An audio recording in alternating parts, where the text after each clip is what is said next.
পারছি না, আমি মাথায় কিছু আসছে না, আমি কি করবো, হঠাৎ করে সবকিছু ঘটে যাচ্ছে, মানে আমি জানি না কি।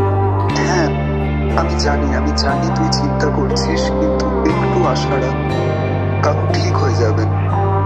ডক্টর যেটা বলেছে তারপর চিন্তা করাটা স্বাভাবিক। 1 বছর হলো মাত্র তুই নিজের দাদুকে হারিয়েছিস, তারপর তোর বাবার এরকম অবস্থা আজকে। আমি চাইলেও তোর অবস্থাটা বুঝতে পারবো না, কিন্তু তুই একবারের জন্যও ভাবিস না তুই একলা। আমরা আছি, আর আমরা যতদিন বেঁচে আছি নিজেকে একবারের জন্যও একলা ভাববি না। আমি একটু রেস্ট নিই, বুঝলে, কারণ এত দৌড়ি এত কিছু হয়েছে, খুব টায়ার্ড, একটু রেস্ট নিই।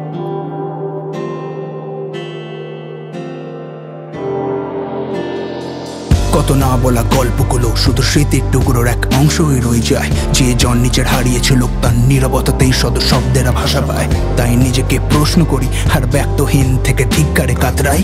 দিন কাটে খালি আফসোসে, কেবল উত্তর খুঁজি তোমার চলে যাওয়াটায়। এক নিমেষেই বহুদূর চলে গেলে শুধু রেখে গেলে তোমার প্রতি পিছুটা। তাই অবশেষে আজ টের পাই এই যাত্রায় তোমার রাখা অবদান। অভিশপ্ত সে রাত্রি যেন কোনো শাস্তির হচ্ছিল না অবসান। দেখে তোমার ওই দৃশ্য হয়েছে যে আমার সব অভিমান। স্মৃতির আড়ালে স্বপ্ন দেখি জেগে আমি রাতভর। আমি ফেলেছি নিজেকে হারিয়ে, আমার থমকেছে প্রহর। তুমি নিরুদ্দেশে ঘর বেঁধেছ নিজের শহর। হাজার ভিড়ে মাঝে একা আমি, নিজের ছায়া লাগে দুষ্কর।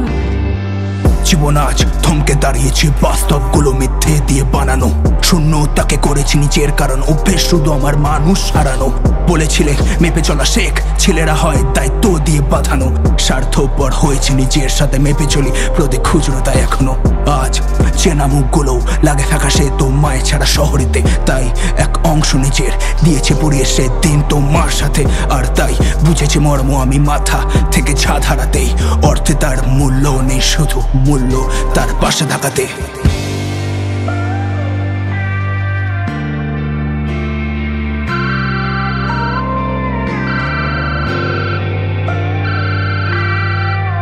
হ্যালো হ্যালো, তুই না একটু হসপিটালে চলে আয়,